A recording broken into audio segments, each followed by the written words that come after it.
Situated in the exclusive Staten Island section of Tot Hill with views of New York Bay and the Verrazzano Bridge, is the mansion that Paul Castellano built on 1.75 acres in 1980.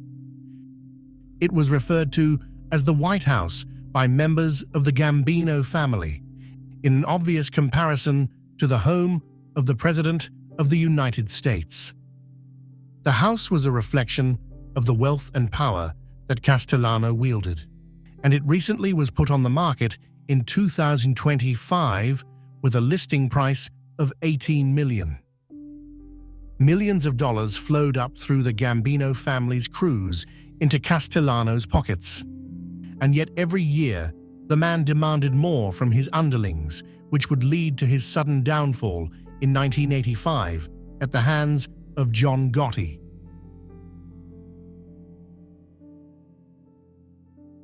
Following his 1977 release from prison, John Gotti returned to his home in Howard Beach that he shared with his wife Vicky and their 5 children. As part of his condition for parole, Gotti needed to have full-time employment, and he found that, by working as a salesman for a plumbing supply company that was owned by his childhood friend Anthony Guarino. The salary was good enough for Gotti to be able to purchase TV sets for every room of his house, so that his wife could have one wherever she was cleaning, as she distrusted the idea of having an outsider in her home and refused to hire a maid. While the New York State Parole Board was satisfied with how John Gotti's new life was looking, the FBI was not. Knowing who John Gotti was, and with his involvement with hijackings from JFK Airport, they decided to keep a close eye on him. What they discovered was that he had a no-show job and would spend his days with known criminals, set up in a private office he established for himself at the Bergin Hunt and Fish Social Club. They also soon learned from sources that Gotti was now the official capo of the crew based there. Following the death of J. Edgar Hoover, the FBI's new leadership was restructuring, and organized crime was a big target for them. But Gotti's early days as a capo were paralleled with the FBI's learning curve when going after the mob. In other words, Cosa Nostra knew that they were being surveilled. So much so that Gotti would sometimes send bottles of wine to Stephen Morrill, the agent assigned to follow him, when he was tailed into restaurants. On all occasions, the FBI agents sent it back. Morrill was the first law enforcement official to learn that Gotti had a gambling problem, but he discovered how bad it actually was through some personal pain. He followed the capo to a horse track and watched him plunk $8,000 on a race. Thinking that the mobster might have had an inside tip, the FBI agent made a smaller bet on the same horse, and it came in dead last. As the official capo of his crew, John Gotti was making more money than ever before. Hundreds of thousands of dollars were flowing into his pockets from over 100 different sources since he oversaw a large crew of 120 soldiers and associates. It was a huge step up from his childhood days when his dad struggled to pay the rent on a crappy apartment. But the good times would not last. In March of 1980, Gotti's second youngest son, Frank, was killed in a car accident. He was driving a motorbike and turned onto the road as a car driven by neighbor John Favara was driving straight. The death was ruled an accident, and both Gotti and his wife were heartbroken. Favara's kids were friends with Gotti's children, and he went to their house to offer his condolences, but Vicky Gotti chased him away with a baseball bat. Favara soon moved away from the neighborhood after receiving death threats and having the word murderer spray-painted on his car. But that was not enough for Gotti.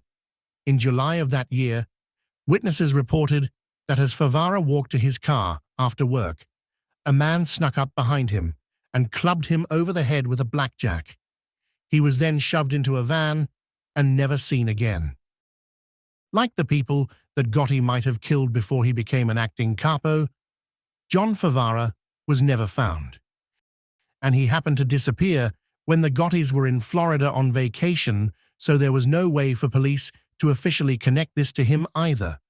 But every week until he was put away for life, John Gotti would go to the cemetery and pay his dead boy a visit. While he was being watched by the FBI, he was considered to be pretty low on their list of priorities in relation to the Gambino family's upper leadership. He was mid-level, and outside of his territory, he wasn't that important yet. Just one of many other middle management men. But they were aware of him and watched him when they could. However, NYPD Detective and Lieutenant Remo Franceschini took a big interest in the rising Capo regime. He was one of the few Mafia experts in the police department, and Queens was also his territory. So for him, Gotti was the biggest gangster in the area, and thus worthy of his intense scrutiny.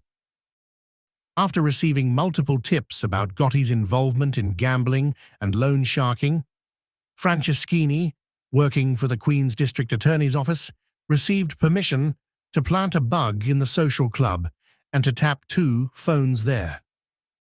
The phone recordings they took did not implicate Gotti in any specific crimes, but it did reveal that the charming man who smiled at his FBI tales while ordering them wine was a brutal tyrant behind closed doors who didn't tolerate any disrespect or incompetence from the men in his orbit.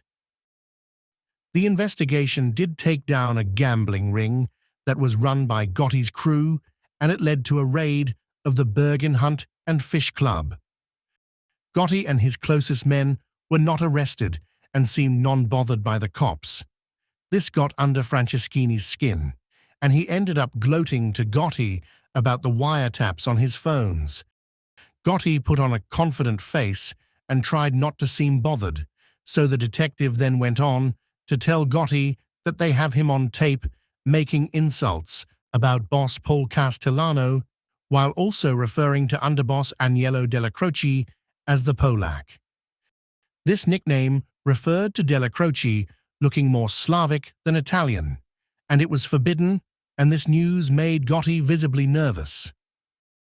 Another piece of intelligence that the NYPD picked up on the phones was members of Gotti's inner circle, specifically his brother Gene and Angelo Ruggiero, complaining to others about John's degenerate gambling habits.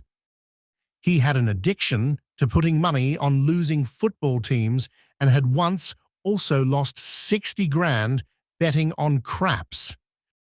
Naturally, the mobsters were not complaining out of concern for a friend. They were upset because they felt that John's losses were draining the crew's funds and thus taking money out of their pockets. But for the FBI, their main focus was the Gambino family administration, which was Castellano, Della Croce, and consigliere Joe N. Gallo. Even among the capos, there were many others that law enforcement considered to be more powerful than John Gotti, like Jimmy Failla, Tommy Gambino, and Patsy Conti. But as they looked closer at Della Croce, they began to see that he was becoming particularly close with Gotti, taking the younger man in as a protégé. So, investigators started to consider that maybe if they could get something on Gotti, they could use that to get to his direct superior. FBI agent Stephen Morrill now found himself in the position of helping his superiors develop a strategy. Bugging the Bergin Hunt and Fish Club was off the table for now, since the NYPD had just done it, and now the mobsters were on high alert. Gotti's home was also no good because he never had any meetings there, and the phone records revealed that all of the calls to and from the house were to non-mob members. With Gotti looking almost impossible to get to, they had to look at other members of his inner circle, and they soon zeroed in on Angelo Ruggiero. And what happened next would set the Gambino family on a course that would see its leadership completely change in 4 years.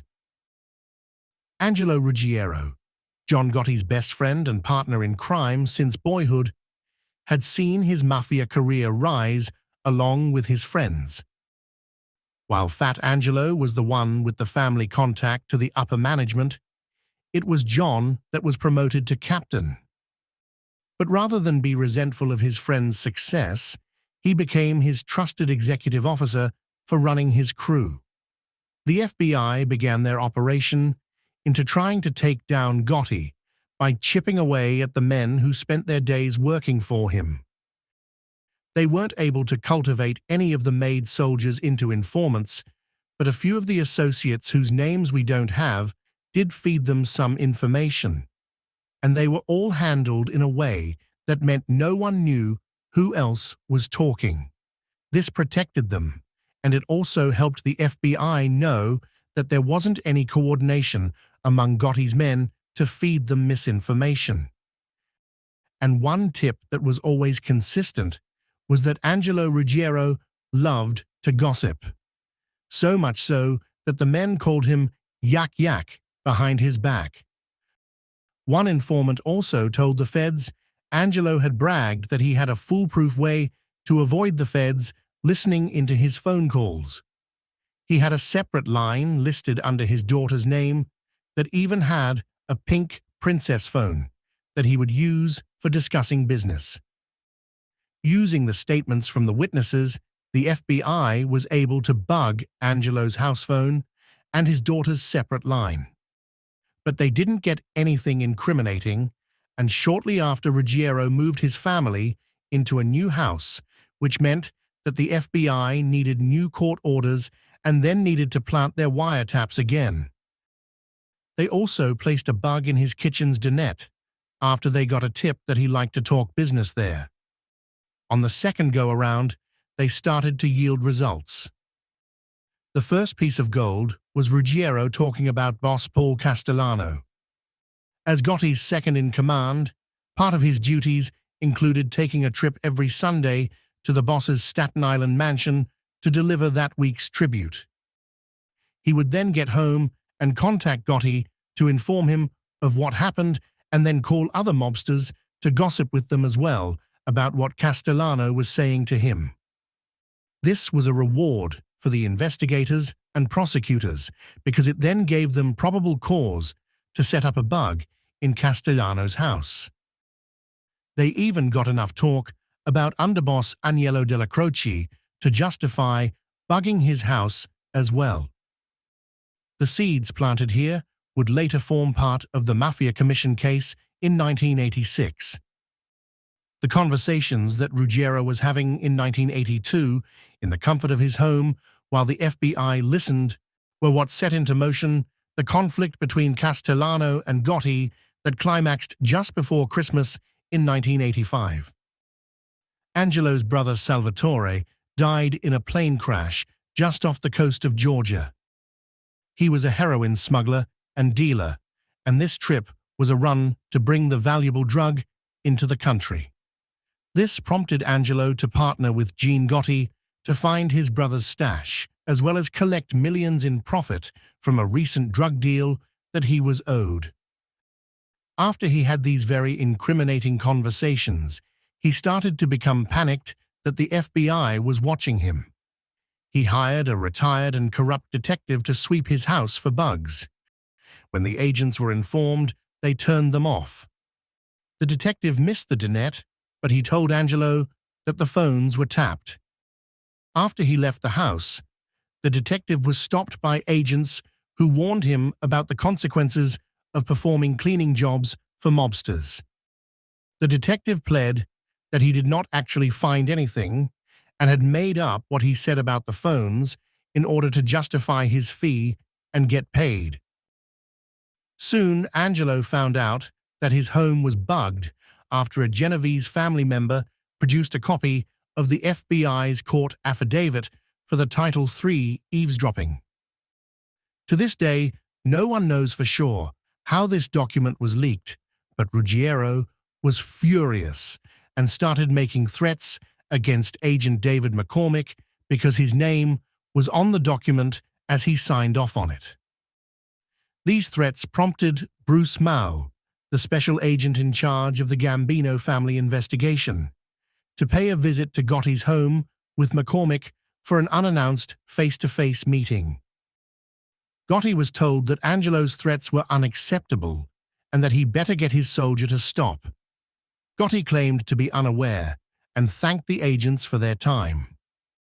A few days later, an informant told the FBI that Della Croce personally visited the Bergin hunt and fish club to yell at Ruggiero for bringing the feds to John Gotti's door. Things got worse for Ruggiero in 1983 when he was indicted with John Gotti plus 3 other accomplices for drug trafficking thanks to evidence derived from the tapes that came from the bug in his dinette. What was even worse for him was that there were plenty of hours of him bad-mouthing boss Paul Castellano to others, calling him a milk drinker and a pansy. What really made Angelo upset was that Castellano had continued Gambino's policy that banned dealing drugs under the penalty of death. He thought it was hypocritical, as the man was more than happy to accept the profits from drug dealing as tribute while he lived in his mansion. And if it was not possible for Angelo's mouth to get him into more trouble, he had somehow found a way. He was caught on a bug at the Casa Storta restaurant while he had dinner with Colombo, acting boss Jerry Langella, and Capo Donny Shax Montemarano, bad-mouthing Paul Castellano to them. Speaking ill of your boss to members of another family violated a major unspoken Mafia rule. The FBI also learned a lot about the state of things in the Gambino family in regards to the Castellano and Della Croce factions. Angelo informed the Colombos that Castellano was ordering his soldiers to break off contact with the underboss in an attempt to isolate him. The Colombos speculated that the boss was probably working on having Della Croce whacked, and that Gotti would probably be next after the old man. In fact, informers told FBI agents that John Gotti appeared to be afraid of the boss. Whenever he was summoned to meet with him, he would get nervous knowing that there was a possibility that he might not come back alive. They also found out that Gotti was gloating when Castellano was arrested and indicted in the commission case. Paul Castellano was facing major legal problems in 1985, but he was still very active in trying to crush the Della Croce faction so he could consolidate his control and still accept millions of dollars in tribute for his family while he rotted in prison. And Angelo Ruggiero's drug case that violated his edict provided him with an opportunity to break up the Gotti crew, which was now a major base of power for Della Croce. Castellano's plan was simple. The FBI had incriminating tapes of Ruggiero, and before his trial, they would need to share them with his defense lawyers. Ruggiero would then get copies of the tapes, give them to Castellano, and then he would make his move. Ruggiero and Gotti knew that as soon as Big Paul got the tapes, they were done. So they did everything they could to stall him. Angelo said he did not want to turn them over because there was embarrassing information about his family and that the drug talks was just limited to discussions about his dead brother. Angelo swore up and down that he didn't deal drugs, but Castellano refused to accept this explanation.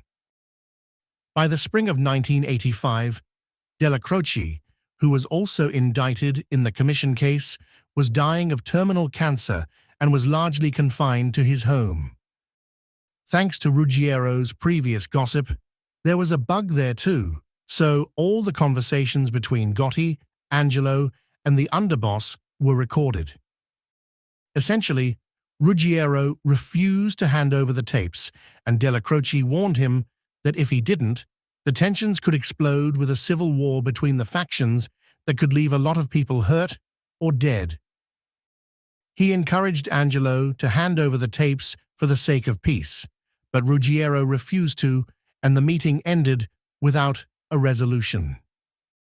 Gotti most likely came to his own personal conclusion about what to do next, but he kept it to himself, as he knew that his mentor would not approve. If Paul Castellano insisted on being an active threat to Gotti and his crew, then he was going to have to treat him like one. And time was not on his side either, because Della Croce was dying, and Gotti knew that Castellano would make a move on him the second his protector was gone. Gotti figured that he could easily strike against the older man, but the trick was going to be how to do it in a way that didn't result in an all-out war. To accomplish this, John needed to develop a skill that he didn't use daily in his world of managing violent men. He needed to become diplomatic. The first person he brought into his conspiracy was his friend Angelo Ruggiero, who was also going to find himself most likely dead if they did nothing. Gotti refused to let any of his brothers know what he was up to, out of fear that if he failed and was killed, at least they could still be around to take care of his wife and kids. Ruggiero's job was to reach out to members of the family in other crews to feel out who might be interested in joining them, whack the boss. Remember, Castellano's main focus during the summer of 1985 was the upcoming Mafia Commission trial, where there were wiretaps of him clearly discussing mob business in his home. The man was digging in for an expensive legal fight that he was sure to lose, and he was also preparing to leave behind a giant nest egg for his own family. All of these extra expenses for the boss meant that the lower members needed to increase their tribute, which rubbed a lot of people the wrong way. One of the first men Ruggiero spoke with was Sammy the Bull Gravano, who was a hardened killer and huge earner for the family that was becoming disgruntled that what he kicked upstairs to the boss never seemed to be enough. Gravano was just a soldier back then, but he was close to Capo regime Frank DeCicco, who ran a large crew that was considered part of the Castellano faction. But the problem for Big Paul was that DeCicco was also becoming disgruntled because of all the cash the boss demanded. And in the Mafia, a lot of guys value their own personal greed over a sense of loyalty to a superior that would have no problem having them killed if it was in his interest. Another fact that had alienated DeCicco from the boss was that Castellano named his successor to be Tommy Bellotti should he go to prison. DeCicco felt that he was more deserving of that role, and his jealousy only helped fuel his disloyalty more. Of course, in his eyes, it was Big Paul who was the one actually being disloyal to the family. The Gotti crew was not involved in the construction industry rackets, but John soon learned that Castellano had a partnership with the Genovese family that was only enriching him at the expense of everyone else in his family. This was seen as a betrayal by many. DeCicco and Gravano were on board, but that wouldn't be enough to avoid a civil war. So Gotti next reached out to Joseph Armoni, a longtime capo in his 60s who, as Gotti correctly guessed, felt bitter at having not been promoted beyond middle management, and who also was upset with the ever-increasing tribute Big Paul was demanding. He signed onto the conspiracy with the idea that this would be a chance to advance his rank. His contribution would be that after the murder, he could be the emissary needed to reach out to the other capos and stop a civil war before it started. The final member of the conspiracy was Robert B. Bernardo. He was a soldier without a crew or captain that worked directly with Castellano because he was a genius when it came to making money through construction industry corruption and pornography. Like the others, he felt that the boss was taking too much off his plate. Because there were 5 of them, the group decided to call themselves the Fist. The Mafia rules were clear that a boss could not be murdered without the permission of the commission. The Gambino family had a history of working around that. Besides, it was also too dangerous to directly approach them with the increase of law enforcement surveillance because of the upcoming commission trial. Angelo Ruggiero directly approached Colombo family acting boss Jerry Langella and was supported with enthusiasm. He also reached out to members of the Lucchesi and Bonanno families who were around his and Gotti's age to see how they felt. Everyone seemed to like the idea. One family they decided not to approach were the Genovese, as it was seen as too risky that it would get back to Big Paul thanks to his partnership with them. In Gotti's mind, he had the equivalent of a commission approval since 4 out of the 5 families were okay with it, if he included himself as the leader of the Gambinos. On December 2, 1985, the conspiracy kicked into overdrive because underboss Agnello Della Croce died. Without the protection of his mentor, along with what he knew would be Neil's disapproval, Gotti was now free to act, and it needed to happen fast. Big Paul didn't do himself any favors when he decided to skip Della Croce's wake and funeral. His excuse was that he couldn't be seen there in the company of the known criminals he was the boss of, because he felt that the appearance could hurt his chances with the upcoming commission trial. The decision was seen as an insult to the popular underboss, and it further drove a wedge between him and the rank and file. A week later, Frank DeCicco came to Gotti and told them that Castellano was planning to have an early dinner meeting with some of his trusted capos at Sparks Steakhouse in Midtown Manhattan. Now that they knew where the boss was going to be, Gotti was able to plan an ambush. On Monday, December 16th, Gotti assembled 11 members of his crew that were proven killers for what he said was going to be a big hit involving 2 targets. He kept the names of the victims secret until the last hour to avoid it leaking back to the boss. 4 main shooters would wear identical white trench coats and Russian fur winter hats. This way, it would be difficult for witnesses on the crowded street to pick one out if they all looked the same. The men were all given walkie-talkies. 2 backup shooters were positioned near the restaurant entrance. Their job was to make sure no one escaped and to make sure the targets were dead. Gotti and Gravano sat in a parked car down the street so they could have a clear vantage point of Big Paul's car pulling up. As they waited, and it was almost 5 p.m., a car crawled past them in the traffic with its dome light on. Paul Castellano was in the passenger's seat. Gravano got on the walkie and informed the shooters that the targets were there. The car pulled up in front of the restaurant, and 4 men in Russian fur hats, all dressed in white trench coats, descended on the car and fired at the occupants. Castellano was hit 6 times. Bellotti was also shot and killed. The backup shooters weren't needed. Everyone fled to waiting cars and got away.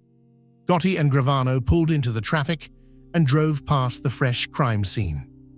Gravano looked at Bellotti's body laying in the street and said that he was gone.